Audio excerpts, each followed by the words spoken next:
I was a hustler. Like, it's so ironic. Like, I hustled so hard to be the top earner in the club and didn't keep a dime. I would go to church on a Wednesday night and go to the strip club afterwards for my shift because that was my job. I didn't know a lot about Christians, but I was pretty sure they didn't like strippers.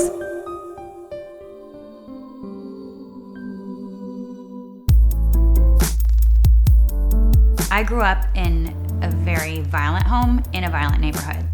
My mother was a cocaine addict. My stepdad who raised me was a drug dealer, and they had a very violent relationship. I was also sexually abused throughout my life by multiple people, both men and women, starting at the age of 5, and raped as a teen. I started writing suicide notes and contemplating how I would kill myself, and attempted suicide for the first time. One of my abusers was my mother's boyfriend, and that was when I was 13. And she knew what was going on, and she didn't stop him. And it's not because she's horrible or bad. She taught me what she learned when she was a young girl being abused, and that it's my fault. If you don't wear tank tops and if you don't wear shorts, this wouldn't be happening. You should know how men are. That's literally what she would say to me.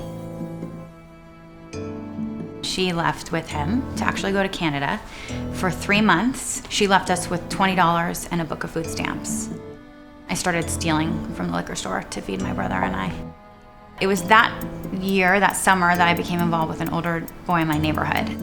When he was around, I didn't have to steal for food because he would buy us food. And I looked at him and saw this knight in shining armor and had no idea that his intention was to exploit me.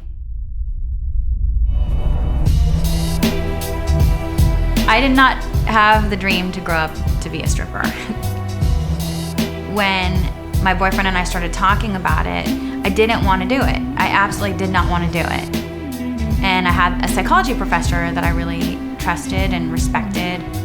I went to him and I was like, hey, I'm having financial troubles, and basically everyone's saying I should strip, and I don't want it to ruin any chance that I have of being a psychologist one day, and I don't want this to get in the way with my career path. What do you think? He was like, well, it's not like you have to put it on your resume. I don't really see a problem with it. And he kind of took away all the excuses that I had for not doing it. As I was getting ready to walk out, he's like, what club are you thinking of working at? And I don't know why I told him. And sure enough, he came in, went to my boss, and she also was like, oh, if I looked like you, I'd do that too. It's not that big a deal. Use your body, use what God gave you, make some money. That's one of the things that pimps will tell girls when they're trying to convince them to sell themselves.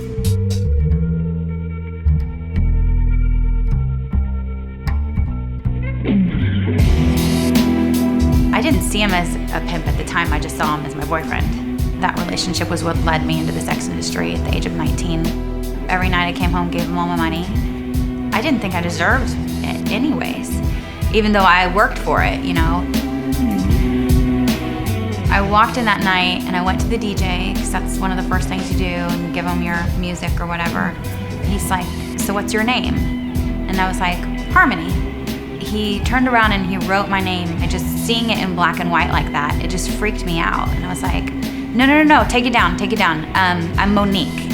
And so he turned around and wrote Monique. And from that point on, I became Monique.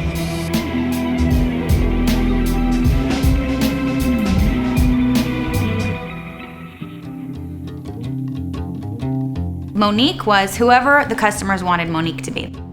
Harmony wouldn't do the things that Monique would do. Everything I said to the customers was a lie. I didn't tell the truth about where I went to school. I didn't even tell them my dog's real name. I even had a fake real name. So I had my real name and my fake name and a fake real name and a fake school I went to and a fake neighborhood I lived in and a fake life. If you don't act all gaga over somebody and they get offended, then they feel like they have the right to give you a piece of their mind. You're a bitch, you're a whore, I would just kick their drink on their lap. In my daily life, I would wear sweatpants, baggy clothes, glasses. I didn't want to be seen, I didn't want to be recognized. I didn't want to be looked at. You're looking at me and you're not even paying me? If a man touched me, I did get violent. If a guy said to me, what would you do if I fill in the blank, XYZ? I would say, I will take my stiletto off and I'll beat you over the head. And then he would do it. So I'm like, I gave him fair warning that I have a boundary here, and this is what I'm gonna do if you cross the boundary. There were a couple of times where the police were called by a customer that I beat up. I would tell the cops, he touched me. And the cops would look at me like I'm crazy. There was a woman in the club who was a former ballerina, and she knew I loved dance. So I signed up for a ballet class. That's where I met a girl who, her friendship just changed my life.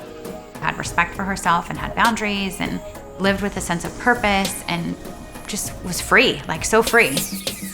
She just treated me like a person and just loved me. And I never felt like a project. You know, I found out she was Christian and I was like, oh my gosh, I've ruined this friendship. Like, I didn't know a lot about Christians, but I was pretty sure they didn't like strippers. When I first started going to church, people at church would say, what's your name? I would be like, Harmony. Like, I would almost feel startled to hear my name. My only contact was with my abusive pimp boyfriend, the customers in the club, and the other girls dancing there. Nobody called me Harmony. Everybody called me Monique. All I knew is I wanted to be in church every time the doors were open, but I had this other life. And so I would go to church on a Wednesday night and go to the strip club afterwards for my shift because that was my job.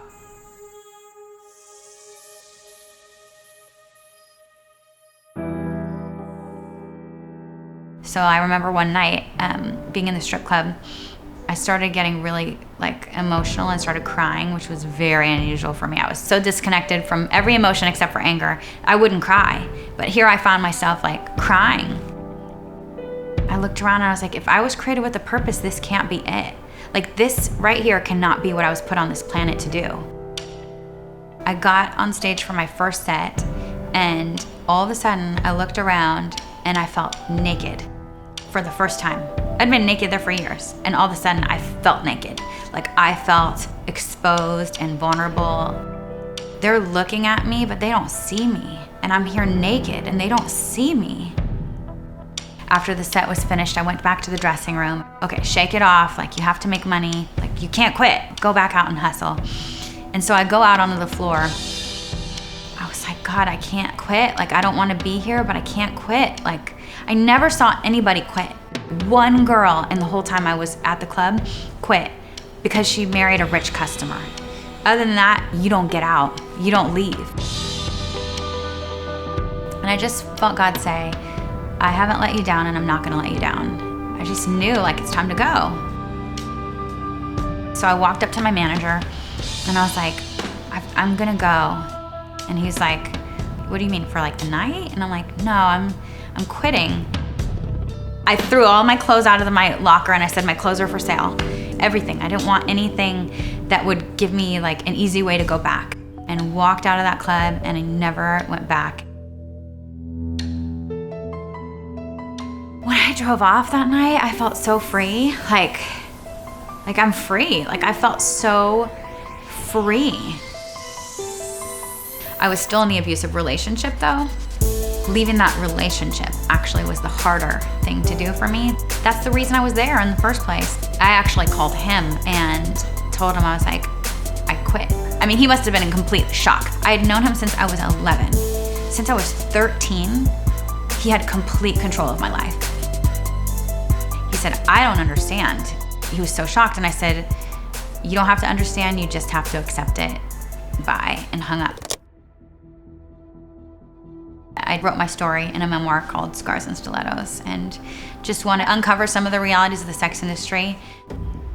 Research says 89% of women in the sex industry want to leave, but don't see any other options. If the sex industry were so empowering to women, we wouldn't see that. We would see empowered women, and that's not what we see.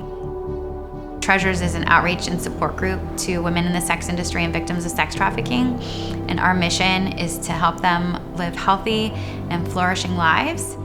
We provide care and outreach to 170 strip clubs a year in LA and Las Vegas here through Treasures. And we offer mentoring and therapist support groups. We don't try to fix them, we don't try to change them, we just love them where they're at and we walk alongside them and walk through their journey. I believe that just as much as there's hope for any woman who's ever been in the industry, there's hope for the men who have participated in the demand. I understand where the drive to view porn or buy sex or go to a strip club, I see where that drive comes from. And often it comes from a kind of broken place, so I have compassion for that. Sexual addiction is shame-driven. So the more shame a person feels, the more likely they are to act out. And so shame's not gonna get anybody free. What I've done is not who I am. And just because I did that before doesn't mean I have to do it again, and doesn't mean I have to be that person that did that before. We need the people participating in the demand to get free. Because if they get free, the women get free. Because without the demand, there would be no supply. For every man or woman who gets free, there are other people on the other end of that are gonna get free as well. We can't change what happened yesterday, but we can decide where we're gonna go from here.